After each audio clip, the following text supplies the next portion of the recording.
Hey world, welcome back and welcome to the Recovered Files with your one and only host, Mackenzie Taylor. Y'all already know what it is. If you are listening, if you are tuning in right now, if you're watching because we're visual, you should already know by now on the YouTube platform. Check your girl out. Thank you all so much for your support. And of course, I can't wait to catch y'all over on the next episode of the Recovered Files. I hope y'all are doing so well today. Actually, with today's topic, we are finally in the part of season 2 where we are getting to kind of the midway, halfway point.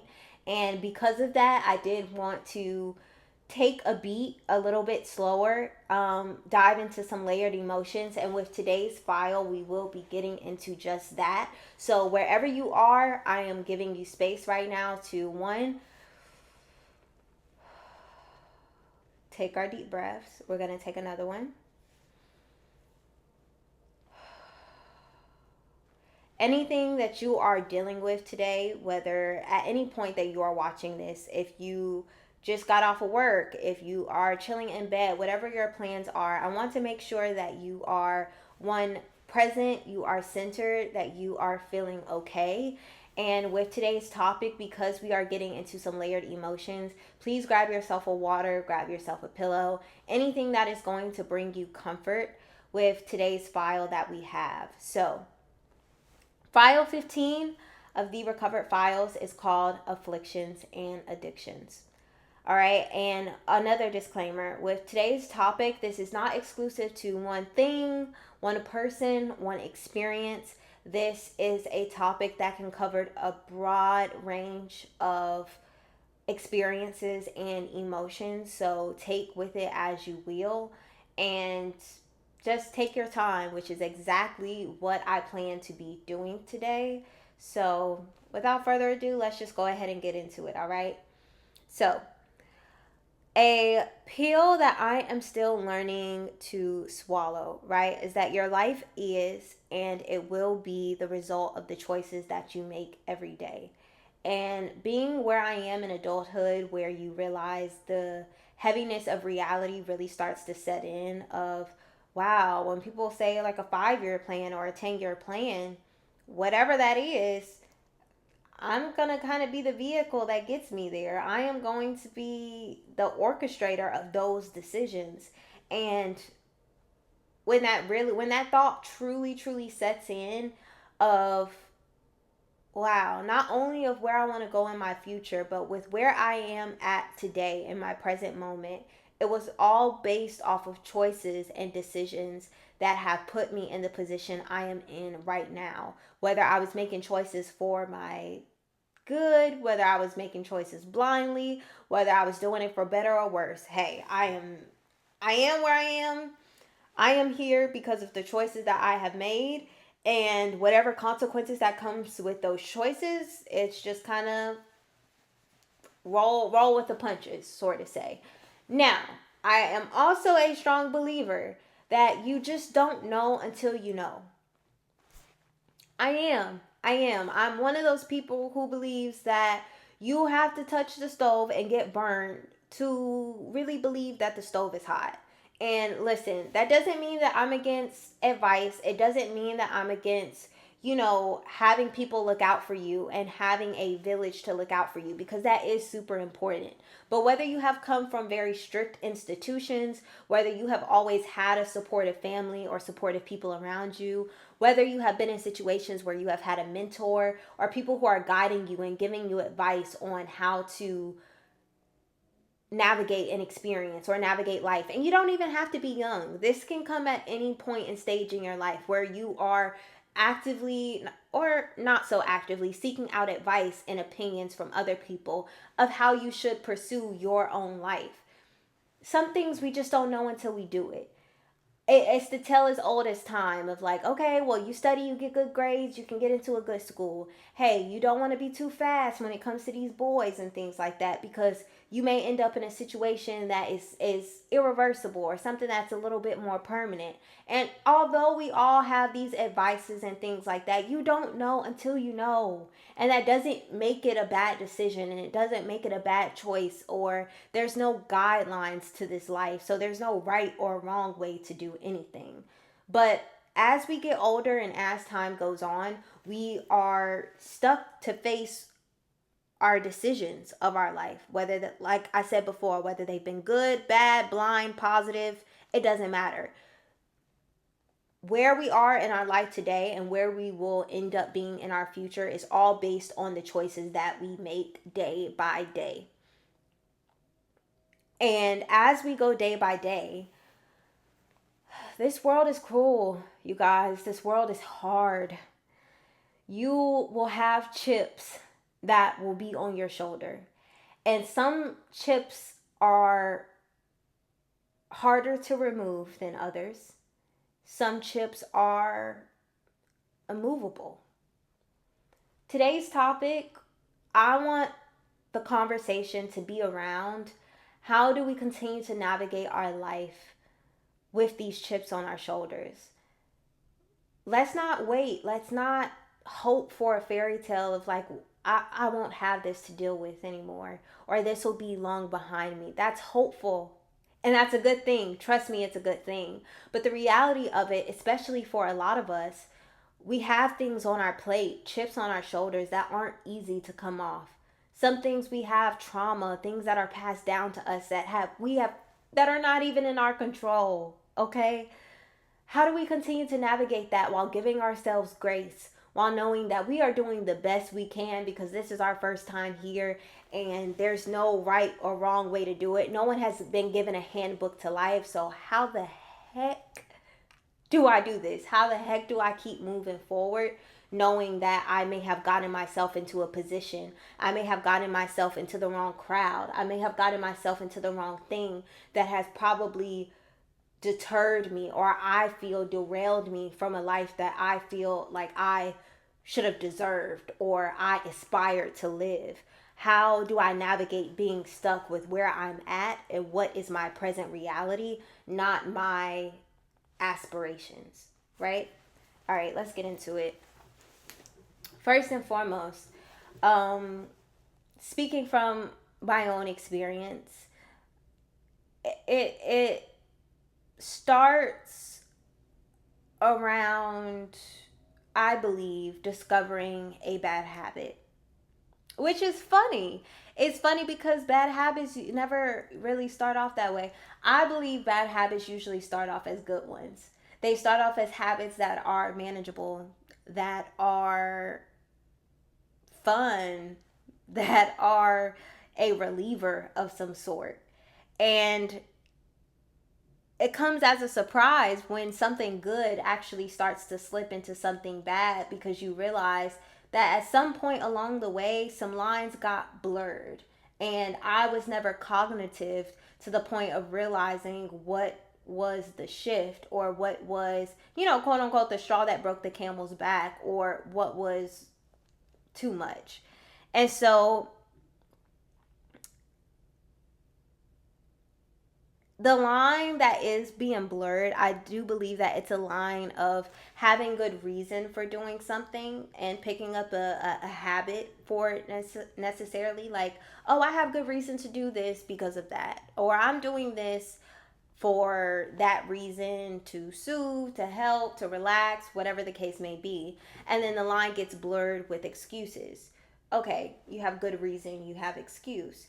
And when these two roads meet, I can see, and especially I know it becomes hard to kind of actually admit and say, maybe this habit isn't so good. Maybe this isn't serving me as much as I thought it was, or in the way that I intended it to.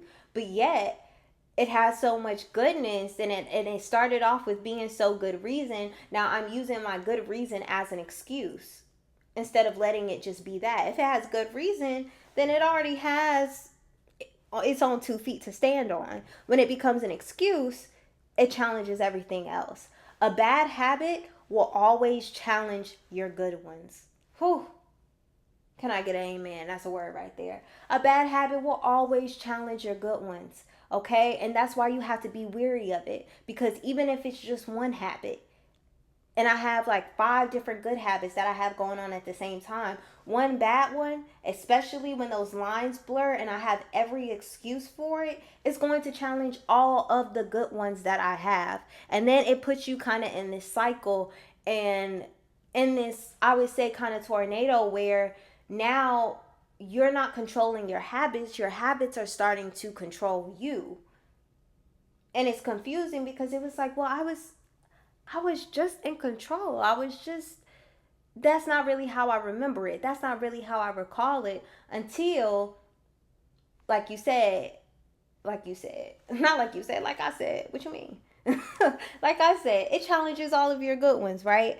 And so when you have the realization that this bad habit that you once thought was good is not so easy to get rid of, it becomes your affliction. It becomes something that is kind of bonded to you in a way that is not so easily detachable. It's not just something like kind of like a pencil. You write things in pencil, you mess up, you can erase it. It can be like it was never there. When it starts becoming pen, then even the decisions, the signage that you have over your life, things start to become more permanent. It starts to adjust to the actual makeup of your life and the decisions that you make, because the affliction isn't as detachable or removable as you once thought it was when it was a good habit. And so, like I said, you know,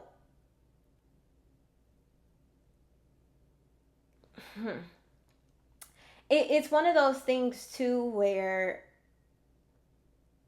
everybody's lives are socially streamed online for everyone to see. And listen, no shade, no tea. I'm not hating. You can do your day in the life. I actually want to see what you got going on because I'm nosy.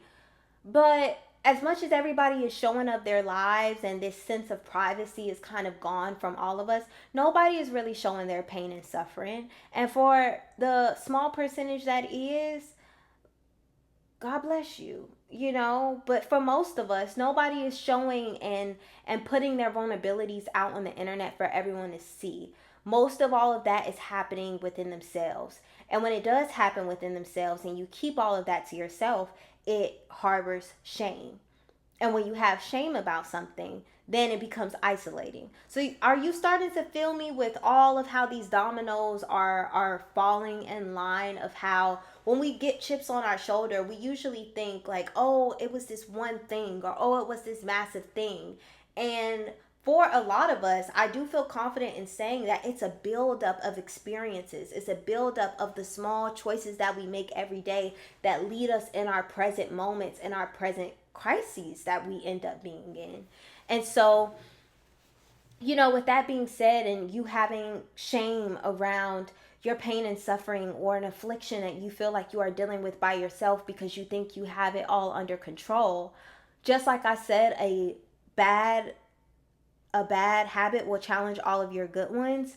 A bad feeling like shame and pain and suffering, that is also going to challenge all of your other feelings. It's going to challenge your anxiousness. It's going to challenge your fear. It's going to challenge your depression. It's going to challenge your confidence. So, if you continue to indulge and let something that you thought you were in control of control you, then you really don't have a say in how you want to show up in your life and how you plan to come across to other people or even plan to come across to yourself, because now you have this affliction or something that is on you or attached to you, whether that be mentally, physically, emotionally, all of these things that now control you and how you move and how you navigate through spaces. And I am also a strong believer in the sense of you are either going to stop yourself, you are going to be the person in the driver's seat that stops you in the dead of your tracks of like, hey, I can't do this anymore. I can't interact with you anymore. I can't continue to put myself in this toxic cycle. I can't do it anymore. Or the consequences of you being in that fast car, driving down that fast lane, that is going to decide what happens to you. At the end of the day, somebody has to be a winner. It's either going to be you or your consequences. And it definitely, when you have an affliction, when you have an addiction, it is such a challenge on the mental of really getting in the driver's seat and seeing, like, okay, well, who's really in control? And so, even with this topic and this file being spoken out, and I know it can be as interpreted and taken in a whole bunch of different ways, whatever your affliction, whatever your addiction is in your life, or whether it's in a loved one's life, let's talk about some tips and tricks. I know it sounds cliche, but how can we regulate ourselves with navigating a life with chips on our shoulders, right? And first and foremost, I will, from my own experience, it can be different for anyone, self reflection. Self reflection is, and what that looks like for me is talking to myself out loud. So, talk to yourself out loud. Talk to yourself out loud in public places where, it frightens other people a little bit, where other people start to think, like, why is she so comfortable doing that? Like, maybe all the screws are not there, some are loose, some are falling out. Should I be afraid of her? Should I move down a seat? I think that's a healthy dosage that people should have with you, because think about how much comfortability that actually displays within yourself. I am not one to overthink, but I know that there are people in the world who do overthink and they battle with their thoughts a lot. Some people's minds never go quiet. And if you happen to be one of those people where your mind is constantly going and rambling and ping-ponging back and forth with all of these thoughts and all of these things that are coming at you, talk to yourself out loud. Go for a walk, go sit on a bus, go somewhere in public where you can talk with yourself and actually get all of the thoughts and the words and the ramblings in your head, and actually put a voice to it and characterize it and make it real. Because I can't tell you how many times where I've been talking to myself in the shower, talking to myself in the toilet. And a lot of great realizations come from the bathroom. So even if you have to go there, I advise that as a good space. But getting to those points where you can actually hear yourself out loud and make sense of what is happening within your reality. What is it that you are actually thinking and pondering about? Do you have any possible solutions? How do you self-soothe in a way that you can feel safe within your own body and within your own mind as you are dealing with afflictions or addictions of any kind, whether they be things that start internally or things that come from external factors as well too.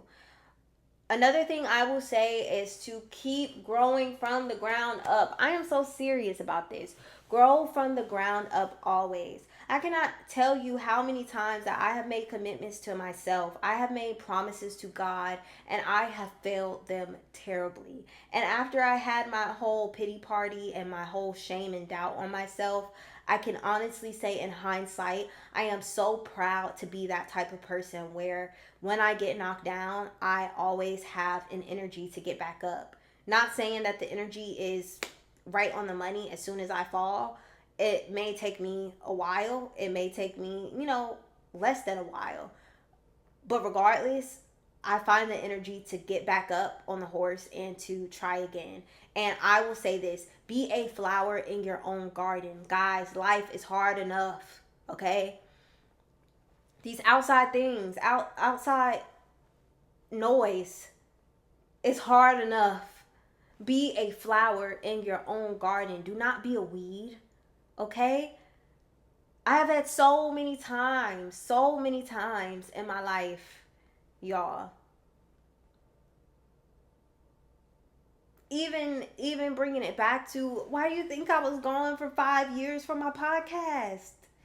Yes, I was growing. I was going through things, but it wasn't all peaches and rainbows. It came with a lot of rain. It came with a lot of stormy seasons as well too that I had to fight myself out of with the grace of God. You have to be a flower in your own garden, and it has to rain for sunshine to mean something. Okay?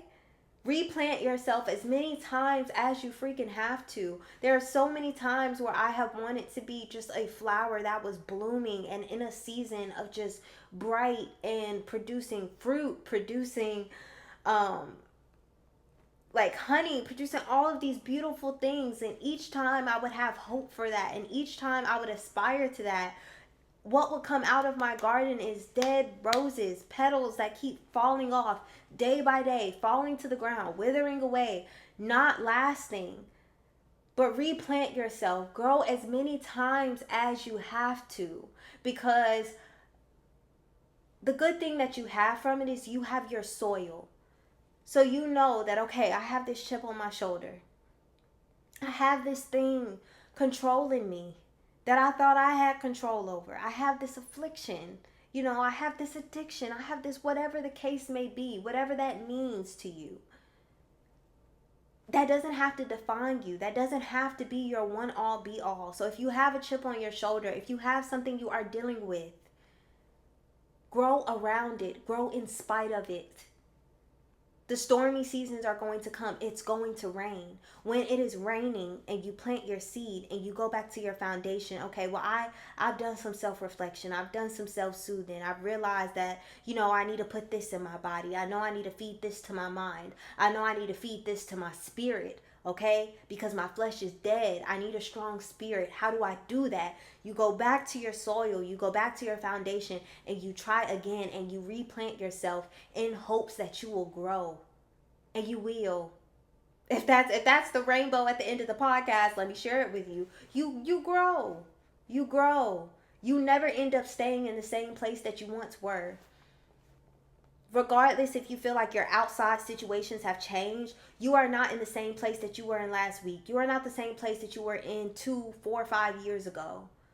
And although there have been decisions and choices, little ones, that you maybe weren't even cognizant of, that have happened to put you in situations where you got some chips added onto your shoulder, I am telling you, you will end up blooming. The sun will shine again. Joy comes in the morning.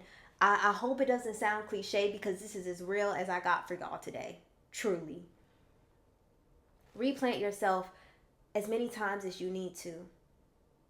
Because each time that you plant your seed and you bloom and then you decay, or you end up with weeds and you get up and you try it again, you are learning. You are getting experience. You are being better for it. It's not just a fail. It's not just a fail. It's leading, it's benchmarks, it's baby steps to your success.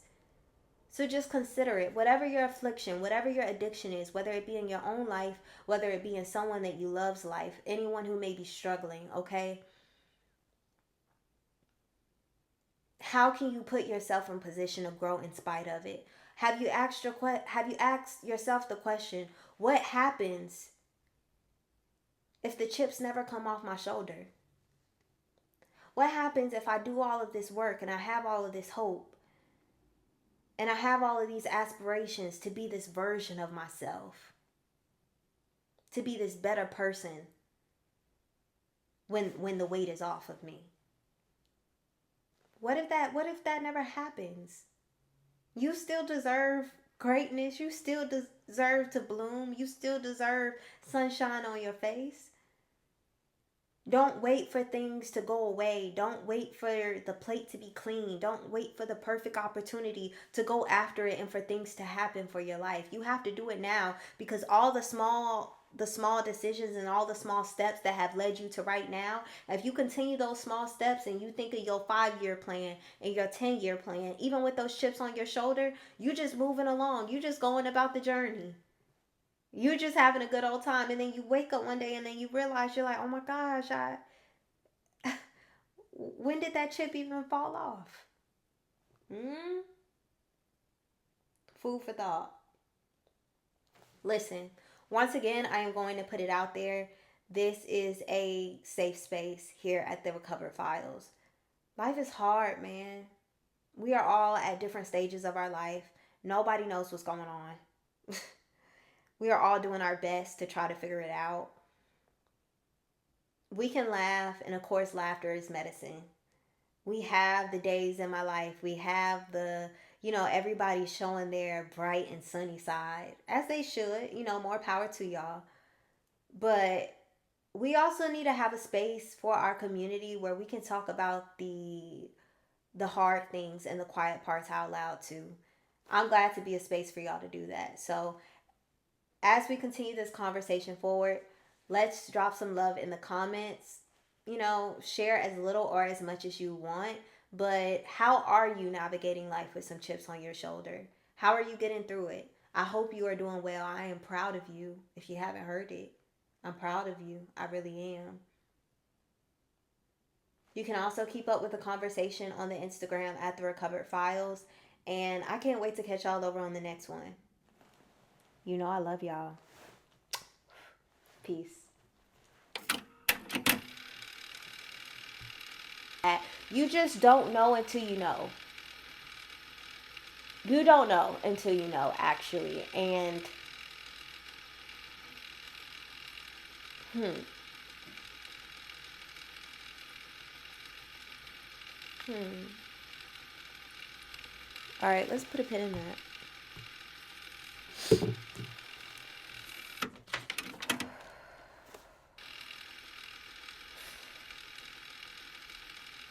I'll bear it to you if you'll bear it to me.